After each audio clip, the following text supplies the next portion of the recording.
산 넘어 산တရောင်ကိုကြော်ဖြတ်ပြီးပေမဲ့နောက်ထပ်တရောင်ကထပ်ရှိနေတယ်ဒီနေ့산 넘어 산ဆိုတဲ့ကိုရီးယားစကားပုံလေးကိုလေ့လာတော့မှာပါ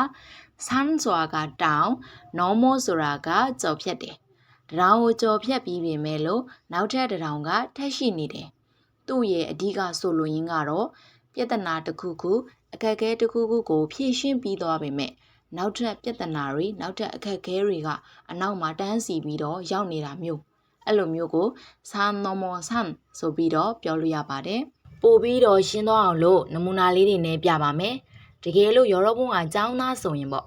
ရောဘုံကစာမွေးတွင်းမှာစူးစမ်းပန်းစားနဲ့စာရီလုပ်တယ်ငါစာမွေးပြီးရင်တော့နားလို့ရပြီဆိုပြီးတော့လုပ်တယ်ပေါ့နော်ဒါမဲ့စာမွေးလဲပြီးရောဆီယာမကအိမ်စာရီ assignment တွေထပ်ပြီးတော့ပေးလိုက်ပြန်ရောအဲ့လိုအခြေအနေမျိုးမှာ산 넘어 산이네 산 넘어 산이네တခုပြီးတခုကိုဆက်နေတာပဲနားကျင်ကိုမရှိဘူးအဲ့လိုမျိုးအိဗယ်နဲ့သုံးလို့ရတယ်တကယ်လို့ရောဘုံကဝန်တန်းကုမ္ပဏီအလုံးမှာလုပ်ရတဲ့သူဆိုရင်လေငါဒီအလုပ်လေးလုပ်ပြီးရင်တော့လက်စတက်လို့ရပါပြီဆိုပြီးတော့ပျော်ပြီးတော့စူးစမ်းပန်းစားနဲ့လုပ်တယ်အဲ့ဒီအလုပ်တောင်မပြီးသေးဘူးပါလဲနောက်ထပ် file အတွဲလိုက်ကြီးရောက်နေပြန်ရောငါဒီ file အထက်လိုက်ကြီးပြီးသွားရင်တော့ငါနားလို့ရပါပြီဆိုပြီးတော့စူးစမ်းပန်းစားနဲ့လုပ်တယ်နောက်ထပ်အစည်းအဝေးရှိတယ်နော်ပြင်ရမယ်ဆင်ရမယ်ဆိုပြီးတော့ထပ်တိုးလာပြန်ရောအဲ့လိုခါမျိုးမှာ이거 산 넘어 산이야 이거 산 넘어 산이야တကယ်ကိုပါလေတခုပြီးတခုကိုစက်နေတာပဲအဲ့လိုအခြေအနေကိုပြောရနော်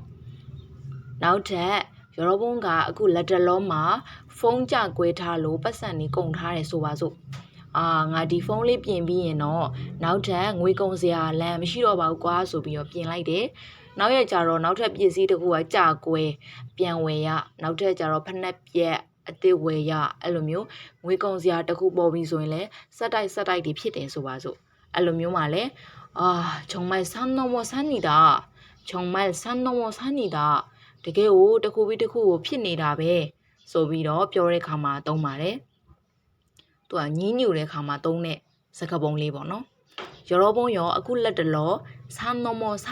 ဆိုပြီးတော့ဖြစ်နေတဲ့အခြေအနေတွေရှိလားဗာလဲတင်တန်းကစာမွေးဖြည့်တယ်ပြီးရင်တခြား class တွေကလည်းအင်စာတွေကပေးလိုက်ပြန်ပြီပြီးရင် topic ကြီးကလည်းနီးလာပြီအဲ့လိုမျိုးစက်တိုက်လေးဖြစ်နေ산 넘어 산ဆိုပြီးတော့သုံးလို့ရမယ်နော်ကဲဒါဆိုရင်နားလည်မယ်နော်ဒီဗီဒီယိုကရောဘုံအတွက်အကျိုးရှိရဆိုရင် like and share လေးတောင်းဆိုရနော်နောက်ရက်လည်းဒီလိုမျိုးကိုရီးယားစကားပုံတွေစက်တင်ပေးတော့မှာမို့ဇွဲရဲ့အကောင့်ကို follow လုပ်ထားလို့လည်းရပါတယ်감사합니다